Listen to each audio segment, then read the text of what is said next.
Hello दोस्तों, most important one liner question series में आप सभी का स्वागत है। जैसा कि आप लोग जानते हैं, हम लोग मोस्ट इम्पॉर्टेंट जो है हमारे जो आने वाले एग्जाम जैसे कि 69th बीपीएससी, बिहार दरोगा,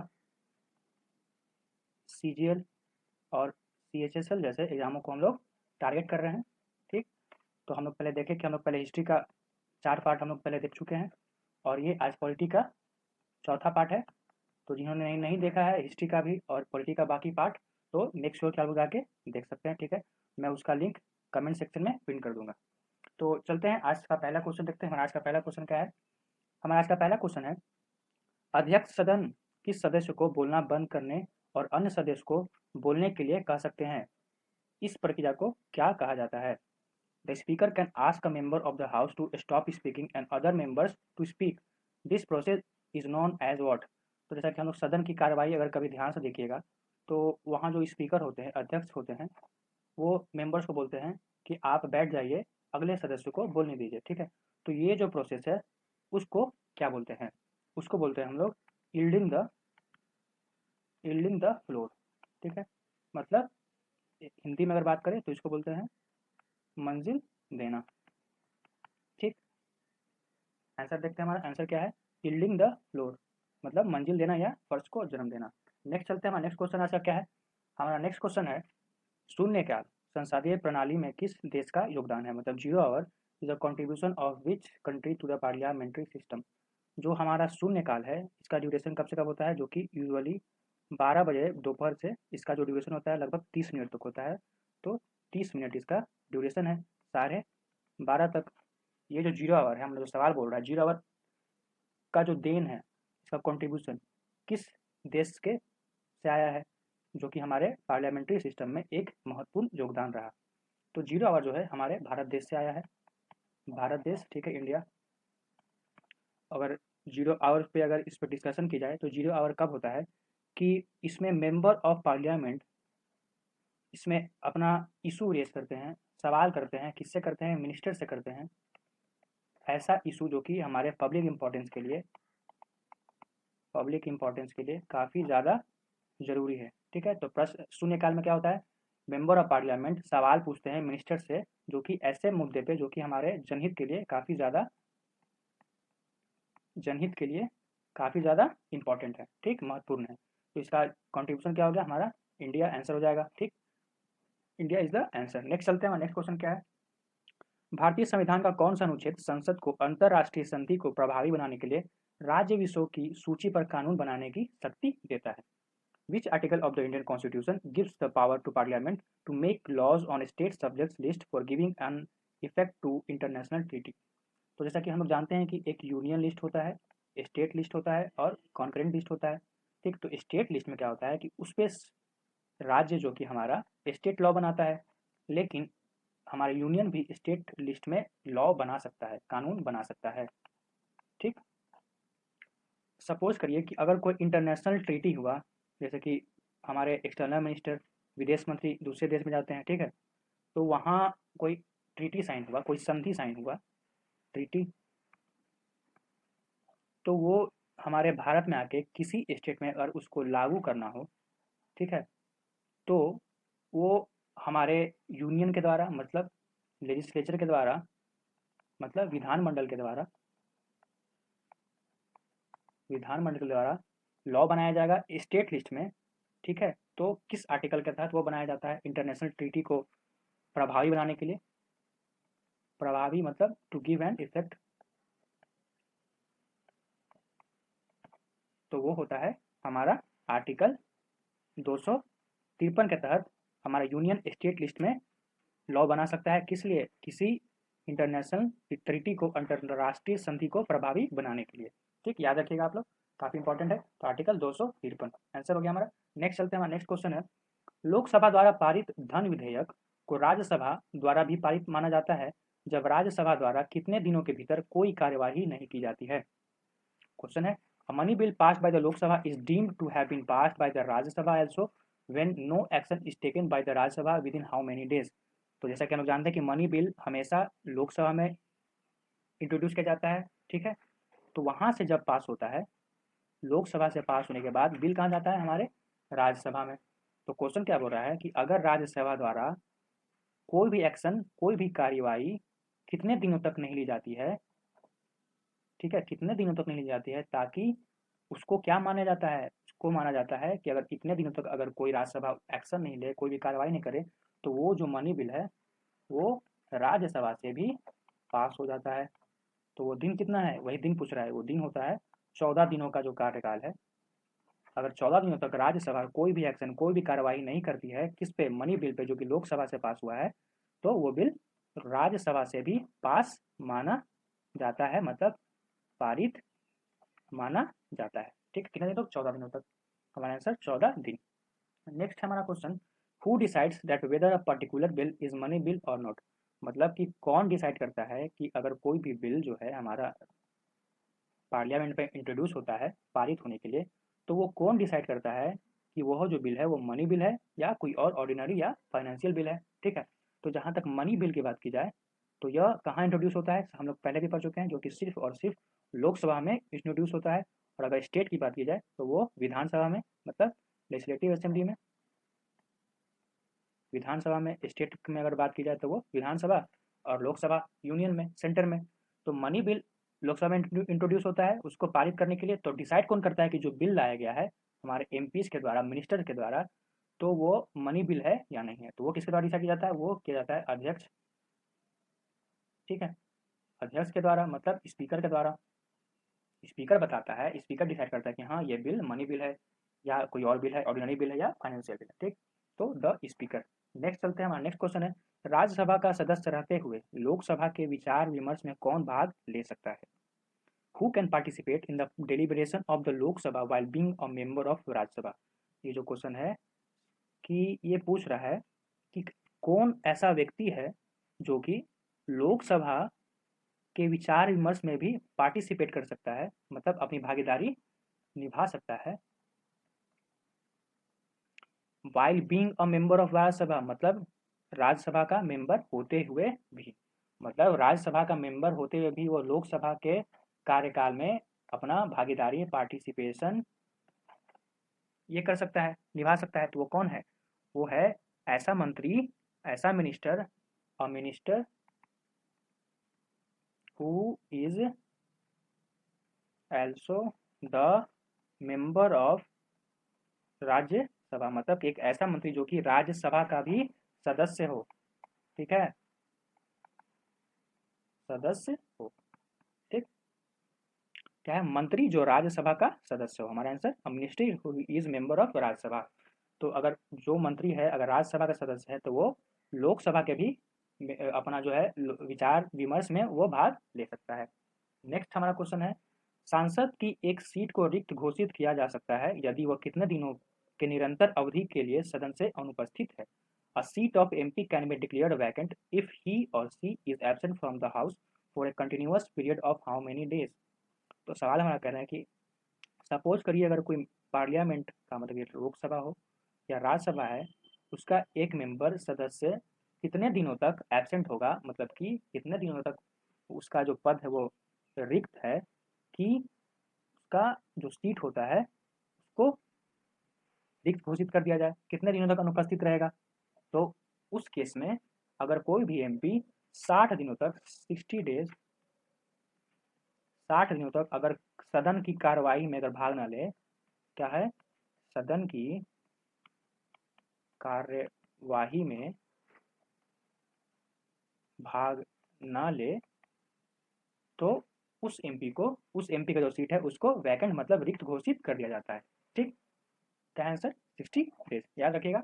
नेक्स्ट हमारा क्वेश्चन है, भारतीय संविधान का कौन सा अनुच्छेद वोट डालने की प्रक्रिया से संबंधित है।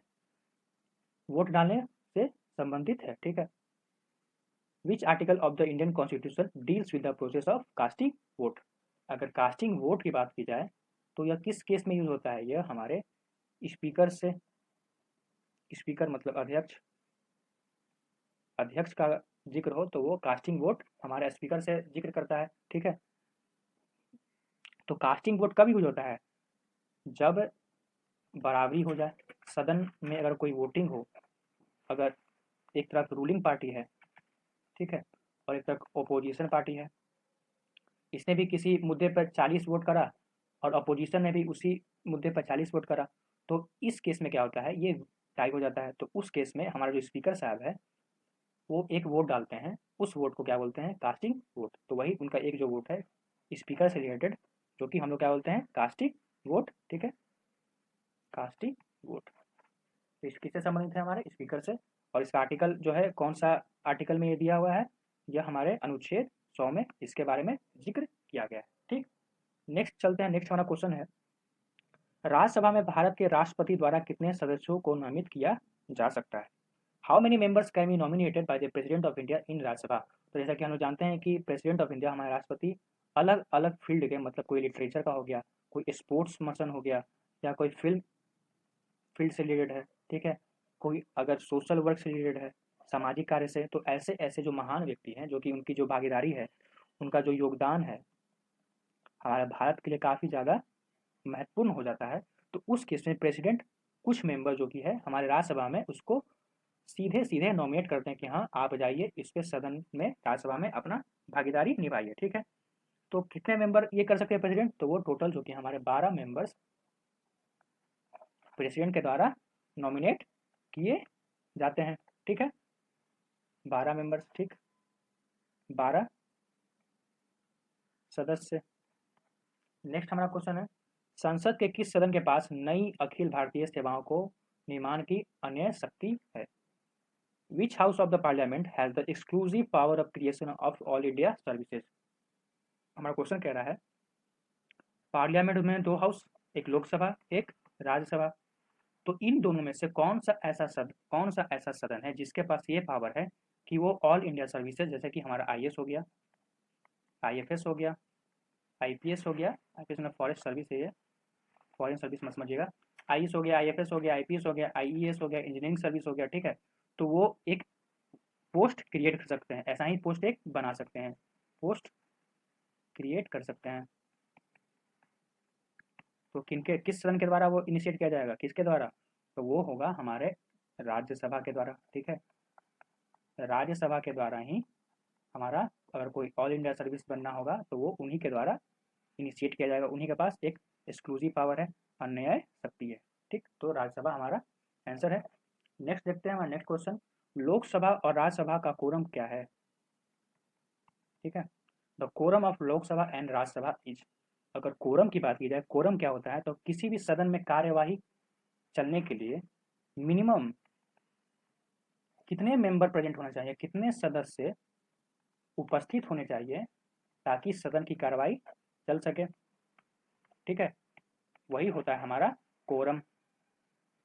तो कितने चाहिए, तो वो चाहिए 1/10 ऑफ टोटल मेंबरशिप। इसका मतलब जितना भी सदस्य का स्ट्रेंथ है, सपोज करिए कि लोकसभा में 545 है, राज्यसभा में 245 है, या जो भी है, या 250 जो भी है, तो उसका अगर 1/10 1/10 पार्ट अगर सदन में उपस्थित है मेंबर्स, तभी सदन की कार्यवाही हो सकती है, अन्यथा नहीं होगी। ठीक है, तो वही हमारा कोरम होता है। ठीक, मतलब 1/10 of the total membership of the house, quorum सदन की कुल सदस्यता का 1/10वां। ठीक, नेक्स्ट हमारा क्वेश्चन है, लोकसभा में एंग्लो इंडियन समुदाय से नामित व्यक्ति को नियुक्त करने की शक्ति किसके पास है। Who holds power to appoint the nominee from Anglo Indian community in the Lok Sabha. तो जैसे कि हम लोग देखें कि राज्यसभा में प्रेसिडेंट के पास हमारे जो नॉमिनेटेड मेंबर्स करने की शक्ति है, एक्सक्लूसिव पावर है, तो उसी तरह हमारे प्रेसिडेंट के पास एक और पावर है जो कि एंग्लो इंडियन कम्युनिटी को रिप्रेजेंट करता है और लोकसभा में इसको सीधे सीधे नॉमिनेट करता है। तो किसके पास पावर है, वो पावर है हमारे प्रेसिडेंट साहब के पास। ठीक है, तो मतलब president of the India, Bharat के राष्ट्रपति। ठीक, नेक्स्ट क्वेश्चन देखते हैं। नेक्स्ट क्वेश्चन है, भारत सरकार के किस अधिकारी को सदस्य न होते हुए भी भारत की संसद की कार्यवाही में भाग लेने का अधिकार है। Which officer of the government of India has the right to participate in the proceedings of the parliament of India even though he is not a member. तो हम लोग पहले के लेक्चर में पढ़ सकते हैं, जानते हैं क्या है, मतलब आर्टिकल 76। आर्टिकल 76 किससे रिलेटेड है, वो है हमारा सरकारी वकील, मतलब अटॉर्नी जनरल। तो जो हमारे अटॉर्नी जनरल साहब है वो मेंबर और पार्लियामेंट ना होते हुए भी किसी भी सदन में जाके कार्यवाही में जाके अपनी भागीदारी जाके भाग ले सकते हैं, लेकिन वो किसी भी मुद्दे पर वोट नहीं कर सकते, याद रखिएगा। ठीक, अटॉर्नी जनरल भाग तो ले सकते हैं लेकिन वोट नहीं कर सकते। ठीक है, attorney general of India, Bharat के अटॉर्नी जनरल। नेक्स्ट देखते हैं हमारा क्वेश्चन, किस अदालत में जनहित याचिका दायर की जा सकती है? In which court the PIL litigation can be filed. ठीक, अगर PIL की बात की जाए तो ये होता है पब्लिक इंटरेस्ट लिटिगेशन, जनहित याचिका। तो PIL कब होता है यूज? सपोज करिए कि एक एरिया में, ये अगर एरिया है, किसी भी लोकेशन का एक जगह है, अगर इसमें सामूहिक अगर लोग परेशान हो रहे हैं और कोई दूसरा दुर्जन आदमी के आदमी ये पूरे कम्युनिटी को डिस्टर्ब कर रहा है, एक एग्जांपल दे रहे हैं, डिस्टर्ब कर रहा है, तो सामूहिक लोग का एक केस बनता है, कोई एक एप्लीकेशन दे करके कोर्ट में पब्लिक इंटरेस्ट लिटिगेशन के तहत इसके ऊपर, इस आदमी के ऊपर, सपोज करिए ए आदमी के ऊपर, हम लोग इसके ऊपर कार्रवाई करने के लिए केस कर सकते हैं। अगर तभी कर सकते हैं जब ये सामूहिक आदमी को, मतलब बहुत सारे लोगों को, या इसके इसके वजह से, ए आदमी के एक्शन की वजह से बहुत सारे लोग इफेक्टेड हो रहे हैं, तो समाज के लिए वो, इस सामूहिक समाज के लिए, इस सामूहिक लोग के लिए, ये बंच ऑफ पीपल के लिए एक ही केस दर्ज होगा, जो कि किसके तहत? PIL के तहत के होगा। ठीक है, जो आप बोलते हैं पब्लिक इंटरेस्ट लिटिगेशन। तो ये किस कोर्ट में हम लोग इसको दायर कर सकते हैं? दायर कर सकते हैं बोथ में, हाई कोर्ट में भी और सुप्रीम कोर्ट में भी। ठीक है, ऐसे जगह उच्च न्यायालय और सर्वोच्च न्यायालय में भी। ठीक, नेक्स्ट चलते हैं, नेक्स्ट क्वेश्चन देखते हैं। हमारा नेक्स्ट क्वेश्चन है, किस मामले में सुप्रीम कोर्ट ने कहा कि केंद्रीय जांच ब्यूरो एक पिंजरे में बंद तोता है? In which case supreme court stated that central bureau of investigation is a cage parrot. तो ये पूछ रहा है कि भारत के इतिहास में कौन सा केस है जिसमें हमारे जो सुप्रीम कोर्ट के जो जज थे, उन्होंने कहा कि जो हमारे देश का CBI है, सेंट्रल ब्यूरो ऑफ इन्वेस्टिगेशन, जो कि किसके अंदर आता है? दिल्ली पुलिस के अंदर आता है, वह मात्र एक पिंजरे पिंजरे में बंद तोता है। किस केस में बोला गया? यह बोला गया कोलगेट स्कैम। इसको कोलगेट मुंह धोने वाला मत समझिएगा, कोलगेट स्कैम एक केस हुआ था। ठीक है, कोलगेट गेट स्कैम शायद 2003 में हुआ था इसका, आप लोग एक बार देख लीजिएगा डेट, शायद 2003 में ही हुआ था कोलगेट स्कैम केस। उसी में सुप्रीम कोर्ट के जो बेंच मेंबर थे, जो जजेस थे, उन्होंने बोला कि CBI एक पिंजरे में बंद तोता है। नेक्स्ट देखते हैं, नेक्स्ट क्वेश्चन हमारा क्या है, भारतीय संविधान के किस अनुच्छेद के तहत राज्यपाल किसी विधेयक को राष्ट्रपति के विचारार्थ आरक्षित कर सकता है? ये काफी ज्यादा इंपॉर्टेंट है। ठीक है, ये क्वेश्चन UPSC BPSC में भी जाके पूछा जा चुका है। ठीक, और लड़के गलत करके आए हैं। Under which article of the Indian constitution the governor can reserve a bill for consideration of the president. मतलब ये सवाल बोल रहा है कि भारत का जो कॉन्स्टिट्यूशन है, उसमें कौन सा आर्टिकल है जिसके तहत अगर कोई भी स्टेट असेंबली में, मतलब विधानसभा में, अगर कोई भी बिल पारित होता है, तो वो गवर्नर जो है, उस बिल को, जो कि विधानसभा से पारित किया गया, उस बिल को प्रेसिडेंट के सहमति के लिए उसको रिजर्व कर सकता है, मतलब उसको आरक्षित कर सकता है, मतलब वो गवर्नर के पास भेजेगा ही नहीं। ठीक है, तो वो किस आर्टिकल के तहत है? तो वो आर्टिकल हमारा 200, आर्टिकल 200 में यह लिखित है कि governor can reserve the bill for consideration of the president. Bill जो है गवर्नर के द्वारा आरक्षित किया जा सकता है। ठीक, आर्टिकल 200 हमारा आंसर। और ये क्वेश्चन BPSC और UPSC में ही पूछा जा चुका है। नेक्स्ट चलते हैं, नेक्स्ट क्वेश्चन हमारा, राज्य सरकार का संवैधानिक प्रमुख कौन है? Who is the constitutional head of the state government? State government है और एक तरफ यूनियन गवर्नमेंट है। तो हम लोग यूनियन गवर्नमेंट का जानते हैं, हम लोग प्रेसिडेंट को बोलते हैं, राष्ट्रपति को, और स्टेट का क्या हो गया? गवर्नर। गवर्नर को हम लोग कॉन्स्टिट्यूशनल हेड मतलब संवैधानिक प्रमुख कहते हैं। ठीक है, governor is the right answer. Next चलते हैं, नेक्स्ट हमारा क्वेश्चन है, in which assembly of states money bills are proposed? राज्यों के किस विधानसभा में धन विधेयक प्रस्तावित होता है? तो पूछ रहा है कि मनी बिल जो है हमारा, जो स्टेट में कोई प्रस्ताव प्रस्ताव उसका लाया जाता है, तो मनी बिल किस हाउस में किया जाता है, किस सदन में, स्टेट के किस सदन में उसको प्रपोज किया जाता है? तो मनी बिल हमारा सिर्फ और सिर्फ विधानसभा में ही प्रस्ताव उसका लाया जा सकता है, इंट्रोड्यूस किया जा सकता है। इंट्रोड्यूस और अगर सेंटर की बात करें तो वो सिर्फ और सिर्फ लोकसभा में। और मनी बिल है कि नहीं है हम लोगों ने देखा कि कौन डिसाइड करता है, स्पीकर, स्टेट में भी और यूनियन में भी, ठीक। तो ओनली इन लेजिस्लेटिव असेंबली, केवल केवल ध्यान रखिएगा, स्टेटमेंट में आ सकता है क्वेश्चन, केवल विधानसभा में। नेक्स्ट क्वेश्चन है हमारा, राज्य विधानसभा के लिए चुने बिना एक मंत्री कब तक पद पर रह सकता है? How long can be a minister continue without being elected to the state assembly? तो हमारा सवाल है कि एक मिनिस्टर कितने दिनों तक एक मिनिस्टर रह सकता है without being elected to the state assembly, मतलब वो विधानसभा का सदस्य ना होकर भी एक मिनिस्टर रह सकता है कितने दिनों तक, मैक्सिमम कितने टाइम तक? तो वो है मैक्सिमम 6 महीना, 6 महीना, ठीक है। तो 6 महीनों तक यह कोई भी मिनिस्टर बिना स्टेट असेंबली में इलेक्ट हुए मिनिस्टर रह सकता है, ठीक है, याद रखिएगा 6 मंथ। नेक्स्ट क्वेश्चन देखते हैं, हमारा नेक्स्ट क्वेश्चन है, भारत में किसी राज्य की विधानसभा में सदस्यों की अधिकतम संख्या कितनी हो सकती है? What can be the maximum numbers of members in the legislative assembly of state in India? मतलब किसी भी राज्य का जो विधानसभा है, विधानसभा जो है उसमें मैक्सिमम कितने सदस्य हो सकते हैं? तो वो मैक्सिमम जो हो सकते हैं वो 500। अगर मिनिमम की बात की जाए तो मतलब कि कम से कम इतना तो रहना ही चाहिए, वो है हमारा 60, ठीक है। इसमें हमारा एक्सेप्शन आ जाता है एक, वो है जम्मू एंड कश्मीर, ठीक। Next 500 answer, maximum minimum 60। Next हमारा क्वेश्चन है, किसी राज्य सरकार के मंत्रियों का वेतन और भत्ता किसके द्वारा निर्धारित किया जा सकता है? ध्यान रखिएगा राज्य का पूछ रहा है, ठीक। Pay and allowance of the ministers of a state government are determined by whom? तो ये हमारा किसके द्वारा हो जाता है? ये डिटरमाइन किया जाता है स्टेट लेजिस्लेटिव असेंबली, मतलब विधानसभा के द्वारा